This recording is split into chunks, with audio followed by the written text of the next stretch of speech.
제가 공부하는데 아주 지긋한 나이 드신 교수님께서 낮에는 학생들을 가르치고 나서 저녁 때 되게 되면 또 학원을 가신대요. 학원 가가지고 그 연세에 무엇을 배우시려고 학원을 가시냐라고 물어보니까 건축 기술을 배우시겠대요. 아니 그래도 교수 월급이 꽤 될 텐데 어떻게 좀 힘들어서 투잡을 뜨시려나 하고 이렇게 물어보니까 그게 아니고 그분이 교수 은퇴를 하게 되면은 자기 손으로 꼭 자기 집을 한번 지어보고 싶어서 이렇게 건축 기술을 이렇게 플루밍부터 해가지고 쭉 배우고 있다는 겁니다. 그 말 들으니까 저거 제가 하고 싶은 건데 정말 저도 형편이 되면은 꼭 한번 제 손으로 한번 집을 지어보고 싶은데 뭐 평생에 그럴 날이 있을지는 잘 모르겠습니다만은 그걸 정말 해보고 싶어요. 가족들이 함께 살 집을 자기 손으로 한번 지어본다는 것 정말 신나고 행복한 그런 일이 아니겠습니까? 여러분도 오늘 이 설교를 한번 들으시면서 내가 내 집을 짓는다라는 그런 어떤 생각으로 말씀을 한번 살펴보았으면 좋겠습니다. 집을 지을 때에 크게 두 가지 중요한 작업으로 나눌 수가 있는데 하나는 기초를 낳는 일이요, 하나는 그 기초 위에다가 집을 세우는 일이다라고 생각할 수 있겠습니다. 사도 바울이 지난번 시간까지 고린도 교회가 아직까지 영적으로 성숙하지 못해가지고 영적 어린아이 같은 그런 모습으로 있는 것을 안타까워했는데 그 중에서 교회 안에 시기와 분쟁으로 서로 다툼이 있는 것이었습니다. 나는 개바파다, 나는 아볼로파다, 나는 바울파다, 나는 영적 은사만 있으면 된다 하고 그리스도파다라고 말하는 그런 네파로 나누어서 싸우는 그런 이야기 때문에 교회가 아직도 영적으로 어린아이 같다라고 이렇게 말했습니다. 그러면서 사도 바울은 바울과 게바 그리고 아볼로라는 우리 이 교회에 일하는 사람들은 하나님의 교회의 일꾼이요 함께 교회를 세우는 그런 동력자일 뿐이다라고 이렇게 강조를 했죠. 그러고 난 다음에 하는 이야기가 고린도 교회 성도들은 그러면 뭐냐? 하나님의 밭이요 그리고 하나님의 집이다라고 이렇게 표현을 했어요. 특히 성도들을 하나님의 집이라고 이렇게 표현하는 것은요, 고린도 교회가 아직도 성숙하고 성장해 나가야 될 그러한 모습들을 마치 건축되고 있는 건물로 하면 집을 짓고 있는 그런 집이다라고 이렇게 표현을 한 것입니다. 사도 바울이 교회와 성도들을 이 하나님의 집으로 표현하고 그리고 이 지혜로운 건축자는 그 하나님의 집을 어떻게 지어야 하는지를 오늘 본문을 통해서 우리에게 교훈하고 있습니다. 바울은 집을 건축하는 일을 두 가지로 구분했다 그랬죠. 하나는 틀을 닦는 일이요, 또 다른 하나는 그 터 위에다가 집을 세우는 일이다라고 말했습니다. 여러분, 건축할 때 가장 중요한 것이 무엇이라냐고 이렇게 묻는다고 한다면은 틀을 닦는 일, 즉 기초를 놓는 일이라고 할 수가 있겠죠. 바울은 자신의 일은 이방 지역을 돌아다니면서 복음의 씨를 뿌리고 그곳에 교회를 시작하는 이것을 하나님께 주신 그 은혜로 틀을 닦는 일이다, 교회의 기초를 세우는 일이다라고 이렇게 표현을 했습니다. 그런데 여기서 중요한 것은요, 사도 바울이 자신을 건물의 틀라고 말하지 않는다는 이야기예요. 자기 자신이 그 교회의 기초라고 말하고 있지 않는다는 이야기입니다. 그는 그 틀을 닦는 사람이다, 이렇게 말하고 있는 것에 우리는 주의해야 합니다. 바울은 다메섹으로 가는 길에서 이 주님을 만난 이후에 그의 평생 그는 복음을 전하는 그 일에 온 삶을 다 바친 사람입니다. 정말 소아시아 지역과 마게도냐 지역에 바울의 손길이 미치지 않는 곳이 없을 정도로 정말 초대교회는 이 사도 바울의 이 노력과 헌신 위에 세워진 그러한 교회들입니다. 어느 한 지역 복음을 전할 때에 쉬운 곳이 없었습니다. 가는 곳마다 조롱과 핍박과 매맞음과 또 쫓겨남을 당하는 그러한 사역이었습니다. 그러나 사도 바울은 어느 곳에서도 자신이 그 교회의 기초가 되고 그 교회가 터가 된다라고 말하지 않는다라는 이야기예요. 바울은 단호하게 말합니다. 이 닦아둔 터 위에 다른 터를 닦아둘 자가 없다라고 말했습니다. 이 말은 바울이 세운 교회, 자기가 세운 교회만이 참 교회라 이렇게 말하는 것으로 오해해서는 안 됩니다. 바울도요, 다른 사람이 세운 그 터를 인정하고 있어요. 다른 사람이 세운 그 터 위에는 내가 터를 닦지 않겠다라고 이렇게 말을 합니다. 바울이 말하는 터는 그 터를 세운 사람의 어떤 공로나 어떤 사람의 이름을 말하는 것이 아니라 오직 예수 그리스도만이 모든 교회의 터가 된다라고 말씀하고 있는 것입니다. 그래서 오늘 본문 11절 말씀을 다시 한번 우리 함께 읽어보기를 원합니다. 이 닦아둔 것 외에 능히 다른 터를 닦아둘 자가 없으니 이 터는 곧 예수 그리스도라. 아멘. 바울이 이것을 강조하는 이유는 분명합니다. 지금 고린도 교회가 시기와 다툼으로 분열되어서 아직도 영적으로 어린 아이의 그런 신앙에 머물러 있기 때문에 안타까운 마음으로 이 말을 하고 있는 거예요. 여러분, 바울이 이 그리스도의 터 위에 자기가 이 모든 이 터를 닦았다라고 말할 때에 바울이 이 말에 가장 큰 반감을 가질 수 있는 사람이 누구였을까요? 고린도 교회에 있는 네 파들 중에서 어느 파였을까요? 저는 게바파, 베드로파였을 거라고 생각을 해봤어요. 여러분, 베드로 하게 되면 자타가 공인하는 예수님의 수제자입니다. 그리고 예수님께서 베드로에게 하신 말씀이 있습니다. 예수님과 제자들이 가이사라 빌립보 지방에 이르렀을 때에 주님께서 제자들에게 질문합니다. 인자를 사람들이 누구라고 하느냐? 그러니까 어떤 이는 세례 요한, 어떤 이는 예레미야나 선지자 중에 한 사람이라고 말합니다 라고 대답을 했어요. 그러니까 주님께 다시 물어봅니다. 그러면 너희들은 나를 누구라 하느냐?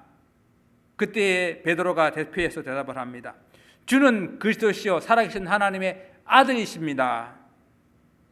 이 베드로의 대답을 들은 예수님께서 너는 베드로라. 내가 이 반석 위에 내 교회를 세울 것이다.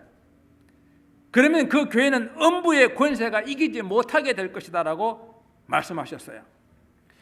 이 정도 되게 되면은 베드로가 이 교회의 터는 베드로 정도가 될 수 있지 않겠습니까? 그러나 성경 어느 곳에서도 베드로 자신을 이 교회의 터다, 그리고 교회의 기초라고 말하지 않고 있습니다. 예수님께서 하신 말씀을 분명하게 이해했기 때문입니다. 베드로 자신이 아니라 베드로가 한 그 고백, 예수님을 그리스도로 믿고 하나님의 아들로 믿는 그 믿음이 이 땅에 있는 모든 교회의 터가 되고 기초가 된다라는 것입니다. 사도 바울도 동일한 이 말을 하고 있는 거예요. 교회의 터는 예수 그리스도 외에는 없다라는 것입니다. 바울도 다른 터를 닦는 것이 아니라 바로 예수 그리스도의 터 위에다가 교회의 기초를 세우는 그 일을 지금 내가 하고 있다라고 말하고 있는 겁니다. 또한 사도 바울은 갈라디아 교회에게 아주 엄하게 경고하고 있습니다. 다른 복음은 없나니 다만 어떤 사람들이 너희를 교란하여서 그리스도의 복음을 변하게 하려고 하는 것이다. 그게 미혹되지 말고 유혹되지 말아라고 경고하고 있는 거예요. 예수 그리스도의 터 위에 세우지 않는 것은 다른 복음이에요. 베드로가 주님께서 하신 말씀의 뜻을 깨달았기 때문에 베드로 자신이 교회의 터가 되지 않았던 것처럼 또한 사도 바울도 절대 자신이 교회의 터가 되지 않는다, 교회의 터가 될 수 없다라고 말하고 있습니다. 바울은 더 강하게 말해요. 갈라디아서 1장 8절에 우리나 혹은 하늘로부터 온 천사라도 우리가 너에게 전해준 이 복음 위에 다른 복음을 전하면 저주를 받을 것이다. 아주 단호합니다. 그런데 감히 누가 어떤 인생이 자기를 메시아라고 하며 자기를 구원자라고 하며 자기 이름 위에 교회를 세운다고 말할 수가 있겠습니까? 그리스도 터 위에 세우지 않는 곳은 비록 그곳이 교회라는 이름을 가지고 있고 아름다운 건물을 가지고 있다 하더라도 그것은 교회가 아닙니다. 지금 바울이 고린도를 향하여 안타까운 심정으로 말하고 있는 것은요, 베드로도 바울도 아볼로도 교회의 터가 될 수가 없는데, 자기들은 원하지도 아니했는데 사람들이 분파를 만들어서 서로 시기와 다툼을 일으켜 주의 몸된 교회를 찢고 나누고 분리시키고 있다라고 하는 것입니다. 사실 바울이 경고하고 있는 이 경고는 심각한 경고예요. 예수 그리스도의 터 위에 세우지 아니하면 그것은 다른 복음, 즉 가짜 거짓 복음이기 때문에 교회가 아니다, 즉 구원이 없다라는 말씀을 하고 있는 거예요. 그런데 바울이 그리스도의 터 위에 세운 이 고린도 교회 사람들이 시기와 다툼으로 사람이 터 위에 교회를 세우려고 하고 있는 이 모습을 바라보면서 얼마나 안타까운 마음이겠습니까? 이것은 마치 오늘날 믿음의 선조들이 피땀 흘려 세운 교회들을 이단의 손에다 그냥 넘겨주는 것과 똑같은 그런 이야기입니다. 심각한 경고로 받아들여야 합니다. 주님의 몸된 교회를 세상적인 사상이나 세상적인 철학이나 세상적인 방법으로 그런 세상의 집단으로 만들려고 하고 있는 그런 모습이라는 이야기입니다. 그래서 우리도 오늘 이 본문의 말씀을 보면서 우리 자신을, 우리 교회를 돌아보아야 됩니다. 예수 그리스도 외에 어떤 사람도, 어떤 사상도, 어떤 기적과 이적을 일으킨 사람도 교회의 터가, 교회의 기초가 될 수 없습니다. 그리스도의 터 위에 집을 세우는 자가 지혜로운 건축자라고 오늘 성경은 우리에게 말씀하고 있습니다. 바울이 자신을 감히 지혜로운 건축자라고 표현할 수 있는 그것도 다른 이유에서가 아니라 내가 예수 그리스도의 터 위에 이 교회를 세웠기 때문에 그렇게 말할 수 있는 거예요. 여기서 지혜롭지 못하면 그냥 어리석은 건축자가 되는 것이 아니라 하나님의 집을 세우는 것이 아닌 다른 복음 위에 다른 집을 짓게 되는 것입니다. 즉 그것은 주님의 교회가 아니요, 그곳에는 구원이 없다라는 경고의 말씀입니다. 두 번째로, 지혜로운 건축자는 그 위에 어떻게 집을 지을 것인지를 조심해라, 깊이 생각해라 라고 말씀합니다. 오늘 12절에 보게 되면요, 지혜로운 건축자라고 하는 것은 사람들이 집을 짓는데 어떤 재료로 집을 짓느냐, 그것을 가지고 구분한다고 말씀하고 있어요. 자, 어떤 재료들을 사용하고 있습니까? 만일 누구든지 금이나 은이나 보석이나 나무나 풀이나 지프로 이 터 위에 세우면 이라고 말씀합니다. 사람이 집을 짓는데 사용하는 재료를 말하고 있지만은 사실 여기서 말하고 있는 이 모든 것들이 집을 짓는 온전한 재료들은 사실은 아니에요. 그렇다고 이 건축 재료가 어떤 것을 구체적으로 상징하고 있는 것도 사실은 아닙니다. 이 재료가 말하고 있는 크게 두 가지의 분류는 뭔가 하면은 타느냐 타지 않느냐, 불에 타느냐 타지 않느냐, 불에 쉽게 타버리느냐 타지 않느냐, 이것을 가지고 구분을 하고 있다는 이야기입니다. 불에 타느냐 타지 않느냐가 중요한 이유는 마지막 날에 우리 모두가 다 한 모든 일들이 불로서 시험을 받을 것이기 때문인데요, 사람의 마음과 생각을 감찰하시고 사람 마음 중심을 보시는 하나님께서 그 마지막 날, 그날에 성도들의 삶을 심판하시는 그날에 진짜와 가짜가 다 드러나게 될 것이기 때문입니다. 불에 타는 것과 타지 않는 것으로 구분하는 것처럼 마지막 날에 우리가 한 모든 공적이 그 불시험 속에서 어떤 것은 다 타버리고 없을 것이고 어떤 것은 타지 않고 남아있을 것이라는 이야기입니다. 그러면 이 성도들의 공적이라고 하는 것이 무엇일까요? 무엇을 공적이라고 말하고 있습니까? 성도들의 공적은 첫째, 주님의 몸된 교회를 세우기 위한 모든 섬김과 봉사와 헌신들이라고 말할 수 있습니다.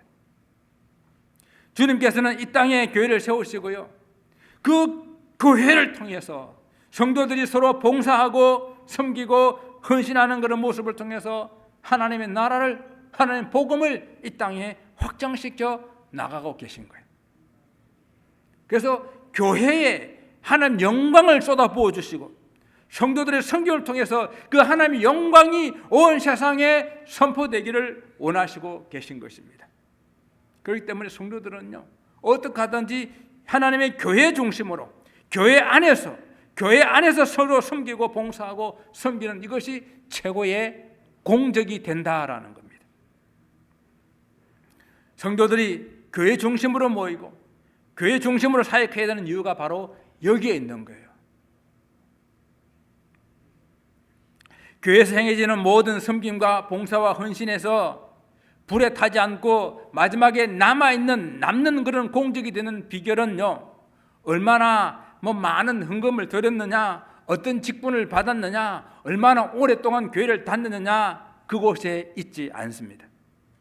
불에 타지 않는 재료라고 말하는 것은 정말 어떤 자세로, 어떤 마음으로 주의 몸된 교회를 섬기고 봉사하고 헌신했느냐, 그것을 말하는 것입니다. 교회에서 봉사를 해도 어떤 분은 자기 이름을 드러내고 자기 생각대로 하는 분들이 있어요. 교회는 오직 주님의 이름만 드러나고 주님의 영광만 나타나야 됩니다. 교회는 여러 사람들이 모인 곳이잖아요. 내 생각만 주장하는 곳이 아니에요. 다른 사람들을 살펴보고 다른 사람의 형편들을 살펴봐야 됩니다. 봉사와 섬김과 헌신이라고 하는 것은 다른 사람들을 위한 것이거든요. 그렇다고 한다면 봉사와 섬김, 헌신을 받는 사람들의 입장 어떠해야 될까요? 야, 내 섬김 좀 받아봐, 이게 아니지 않겠습니까? 제가 좀 섬기고 싶은데요, 시간과 물질과 힘을 다 들여서 수고하고 마지막 날에 아무것도 남지 않는, 아무 공력도 남지 않는 그런 삶이 아니라 정말 하나님 앞에서 주님을 섬기듯이 진정한 마음으로 섬기고 봉사하고 헌신하는 그런 삶이 되기를 원합니다. 정말 섬긴다고 하는 것은 나를 위해서가 아니라 섬김을 받는 그 사람을 위해서 섬기는 것이거든요. 제가 어떻게 섬겨드리면 되겠습니까? 어떻게 섬기면 되겠는지 그것을 깊이 생각하고 섬기는 참된 섬김이 우리 삶 속에 일어나기를 소원합니다. 두 번째는 주님을 믿고 난 이후에 우리 모든 신앙생활, 이것들이 다 공적이 됩니다. 주님께서 말씀하신 교회라는 개념도 단지 이 건물이 아니잖아요. 우리가 예수님을 믿고 그리고 말씀대로 행하는 이 공동체, 한 사람 한 사람 성도들의 모임이 교회이듯이 우리가 어디에 있든지, 내가 어디에서 어떻게 살아가든지 예수 이름으로 살아가는 모든 곳에 다 하나님의 영광을 나타내고 선포되는 그런 일이 되어야 되지 않겠습니까? 어쩌면 우리가 하나님의 영광을 나타내고 하나님의 이름을 높인다고 하는 것이 이 교회 안에서의 시간들보다도 교회 바깥에서의 시간이 훨씬 더 많지 않으세요? 대부분의 시간들을 보내는 직장과 사업터와 그리고 가정에서 우리는 더욱더 하나님 이름을 높이며 하나님 되심을 나타내는 그런 삶을 살아야 할 것입니다. 바로 그곳에서 우리의 살았던 그 삶이 신실되고 진실해서 그날 우리가 했던 그 모든 삶의 행동들이 그날에 다 불타 없어지지 않는, 정말 금 같고 은 같고 보석 같은 그러한 불에 타지 않고 남아있는 그런 헌신과 섬김이 될 것인지 깊이 다시 한번 생각해 볼 수 있기를 바랍니다. 건축계의 노벨상이라고 불리는 프리츠거 상이 있다고 합니다. 그런 현대의 이런 건물들은 서로 사람과의 소통이 얼마나 있느냐, 얼마나 그 외향이 아름다우냐, 또 독특하냐, 예술적인 가치가 있느냐, 그런 게 따라 가지고 이렇게 상을 주고 합니다. 성경에서는 상을 주는데 상을 주는 기준이 이 불시험을 잘 통과하여 그 공적이 남아 있느냐 아니냐, 그것을 가지고 상을 준다고 성경이 지금 말하고 있는 거예요. 오늘 본문 14절 말씀이에요. 만일 누구든지 그 위에 세운 공적이 그대로 있으면 상을 받는다라고 하는 거예요. 우리가 지은 집이 그 날에 불로 시험을 받게 될 텐데 그때 다 타버리고 남아있지 않으면 상을 받을 수가 없다라는 이야기. 근데 여기서 이제 우리가 이 바울의 이 말씀을, 이 성경 말씀을 오해하지 말아야 될 부분이 하나 있어요. 마지막 날 불로 공적을 시험 받을 때에 그 남지 않고 다 타버리는 사람은 상을 받지 못한다고 그랬는데, 여기 상을 받지 못한다고 하는 것이 구원받지 못한다는 이야기는 아니다라는 것이죠. 오늘 본문은 그렇게 말합니다. 오늘 12절, 15절 말씀에도 그렇게 말합니다. 누구든지 그 공적이 불타면 해를 받으리니 그러나 자신은 구원을 받되 불 가운데서 받는 것 같으니라 라고 말했습니다. 구원은 받기는 받는데 불 가운데서 받는 것 같다. 이 말씀이 무슨 말씀일까요? 어떤 분들은 이 본문으로 지나친 상급신앙을 강조해서 또 너무 지나치게 이 상을 받기 위해서 이렇게 교회의 일들을 하는 것은, 시키는 것은 좀 또 문제가 있기는 하지만, 그래도 구원받은 성도가 정말 계속해서 믿음의 선한 싸움을 싸우고 또 자신을 지켜서 거룩하고 성결하도록 그렇게 삶을 살아가고 또 주님께서 맡겨주신 사명, 그것을 진심을 다해서 감당하고 살았다고 한다면은 주님의 칭찬과 상급, 그 약속해 주신 것 아니겠습니까? 여러분, 예수님의 십자가 옆에 한 강도처럼 죽기 직전에 그냥 그렇게 구원받고 싶습니까? 아니면 구원받고도 아무런 일도 하지 않고, 구원받고도 내 삶에 전혀 변화된 그런 삶이 없고, 구원받고도 그저 그냥 나만 위해서 자기 중심으로 살다가, 그래도 내가 예수를 믿었기 때문에 그 구원만 받으면 그냥 만족하고 되겠습니까? 설교나 성경 공부를 통해서 여러 번 강조해서 말씀드린 것처럼 우리가 어떤 행동이나 우리가 어떤 공로나 그런 것들로 구원을 받고 못 받는 것은 아니에요. 우리의 구원은 우리가 예수 그리스도를 믿느냐 믿지 않느냐에 그에 따라서 분명히 결정됩니다. 예수 그리스도의 터 위에 세우지 않는 집은 그 집이 아무리 튼튼해도, 아무리 아름답고 멋있어도, 아무리 비싼 재료를 가지고 지었어도, 심지어 오늘 본문에 말하고 있는 금이나 은이나 보물 같은 것으로 지었어도 그것 때문에 구원에 받고 못 받고 하지는 않아요. 바울이 오늘 우리에게 보다 중점적으로 권면하고 강조하고 있는 것은 뭔가 하면은, 예수 그리스도의 터 위에 집을 짓는 성도들이 마지막 날 모든 그 공적이 불타 없어지고 겨우 불 가운데서 구원받는 그런 삶이 되어서는 안 되지 않겠느냐 하는 것이에요. 물론 이 말씀은 예수님으로 거듭난 성도라고 하면 어떤 경우에도 구원을 받는다는 걸 하나님의 약속의 말씀으로 이해될 수도 있고, 비록 삶이 좀 부족한 것이 많더라도 한 번 얻은 거는 구원은 잃지 않는다고 하는 그런 약속으로 이해할 수도 있겠지만은, 그러나 그거로 만족하고 겨우 구원받는 것으로 만족하라는 그런 의미는 아니라는 이야기예요. 정말 하나님의 아들 예수 그리스도의 보배로운 피로, 그 피값으로 구원을 받았는데, 구원받은 우리의 삶이 늘 사람들의 근심과 걱정거리가 되는 사람, 마치 자기 집안의 어떤 연약한 자식 때문에 늘 부모님이 걱정하는 그런 자식처럼, 걱정하는 그런 자식이 되는 그런 사람처럼, 내가 전도했는데 전도한 사람이 늘 말씀대로 살지 못해서 나를 전도한 사람의 근심 걱정만 끼치는 그런 사람, 나를 지켜보는 성도들에게 늘 근심 걱정이 되는 사람, 말씀으로 양육하며 기도하는 목회자의 걱정이 되는 그런 사람이 아니라, 성경에는 나중된 사람이 먼저 된다고 그랬잖아요. 나를 전도한 사람보다 내가 더욱더 열심히, 더욱더 신앙의 그런 진전을 보여서 정말 그 사람보다 더욱더 믿음의 사람이 되는 어떤 그런 사람이 되어야 되지 않겠습니까?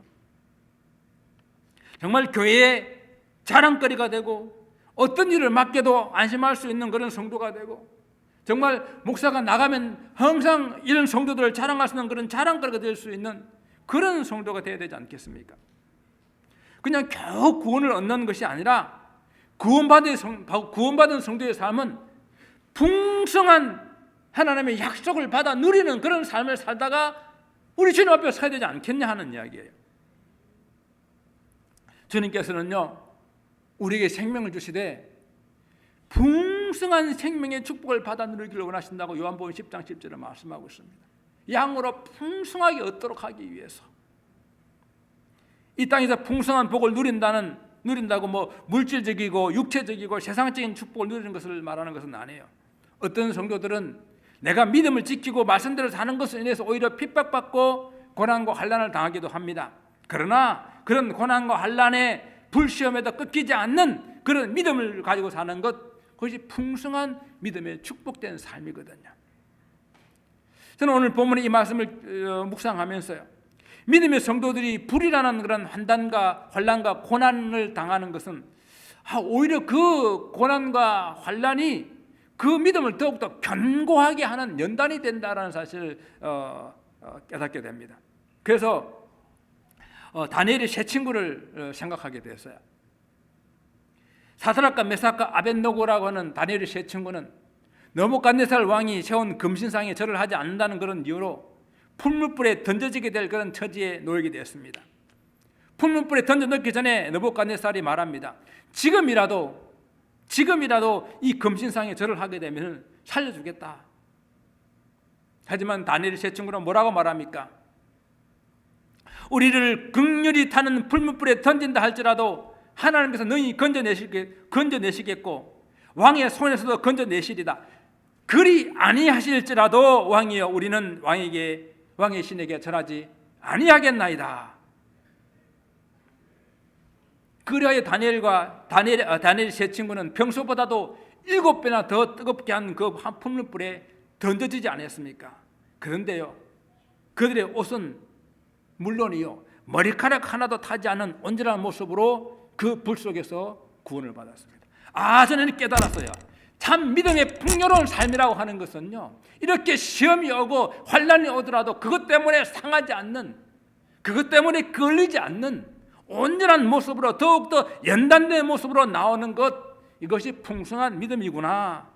우리 사랑하는 성도들이 그날 겨우 구원받아가지고 불에 거슬린 모습으로, 여기저기 터진 모습으로 구원받는 것이 아니라 온전한 모습으로 구원받는 그런 성도들이 되어야 되겠다. 그런 성도들이 되었으면 좋겠습니다라는 그런 소원을 가지게 되었습니다. 지혜로운 건축자가 되기 위해서 우리 주님께서 가르치신 그 말씀은요, 주님의 말씀에 귀를 기울여 주님 말씀에 순종하는 자라고 말씀했습니다. 지혜로운 건축자는 반석의 집을 짓는 자라고 말씀하시며, 반석의 집을 짓는 지혜로운 건축자라고 하는 것은 주의 말씀을 듣고 그 말씀대로 행하는 사람이라고 그랬어요. 우리는 얼마나 많은 오늘까지 예배를 들어왔습니까? 얼마나 많은 기도를 들었고 얼마나 많은 찬양을 하나님께 올려드렸습니까? 우리가 지금까지 드린 예배처럼, 우리가 지금까지 드린 기도처럼, 우리가 지금까지 올려드린 찬양의 가사처럼 우리가 실천하고 산다고 한다면 분명히 그 불 속에서라도 우리는 머리카락 하나 상하지 아니하고 온전한 모습으로 견고한 그런 하나님의 집을 짓는 지혜로운 건축자가 될 것을 믿습니다. 사랑하는 성도 여러분, 겨우 구원 얻는 데 만족하지 마시고 우리를 구원하신 그 은혜에 감사하며 감격하며 그 은혜에 보답하는 그런 삶을 살기를 원합니다. 우리 속에 있는 이 성령님을 건심시키는 그런 삶이 아니라 믿음으로 성령 충만한 그런 삶을 살기를 원합니다. 지혜로운 건축자는요, 주님 주시는 말씀을, 하나님의 말씀을, 그 말씀을 그대로 순종하며 실천하는 사람이라고 했습니다. 나의 섬김과 봉사와 헌신, 사람들에게 보이기 위함이 아니라 하나님 앞에서, 정말 하나님 앞에서 진실된 것이 되기를 바랍니다. 저 여러분은 매일매일 집을 짓는 건축자입니다. 지혜로운 건축자가 되어서 정말 마지막 날에 우리가 지은 모든 집이 하나도 불타지 않는, 모든 공적이 다 남아있는 축복된 성도들 되시기를 주님의 이름으로 축원을 드립니다. 기도하겠습니다.